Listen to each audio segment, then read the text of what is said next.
పసరంబు పంజైన బసుల గాపరి తప్పు, ప్రజలు దుర్జనులైన ప్రభువు తప్పు. భార్య గయ్యాలైన ప్రాణనాథుని తప్పు, తనయుండు దుష్టైన తండ్రి తప్పు. సైన్యంబు చెదిరిన సైన్యనాథుని తప్పు, కూతురు చెడుగైన మాత తప్పు. అశ్వంబు చెడుగైన నారోహకుడి తప్పు, హస్తి దుష్టైన హస్తీపకుని తప్పు. ఇట్టి తప్పులెరుంగక ఇచ్చ వచ్చినటుల మెలుగుదూరిప్పుడి అవని జనులు. భూషణ వికాస శ్రీ ధర్మపుర నివాస, దుష్ట సంహార నరసింహ దురిత దూరా.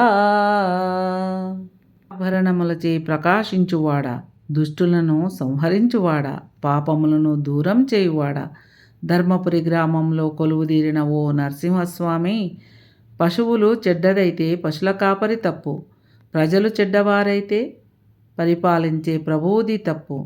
భార్య గయ్యాలి అయితే భర్త తప్పు, కొడుకు చెడ్డవాడైతే తండ్రిది తప్పు. సైన్యం చెదిరిపోతే సైన్యాధిపతిది తప్పు, కూతురు చెడ్డదైతే తల్లి తప్పు. గుర్రము చెడ్డదైతే రౌతుది తప్పు, ఏనుగు చెడ్డదైతే మావటివాడిది తప్పు. ఈ విధంగా తప్పులు తెలియక ఈ కాలంలో ప్రపంచమందలి ప్రజలందరూ తమ ఇష్టము వచ్చినట్లుగా ప్రవర్తిస్తున్నారయ్యా అంటున్నారు శేషప్ప కవి గారు.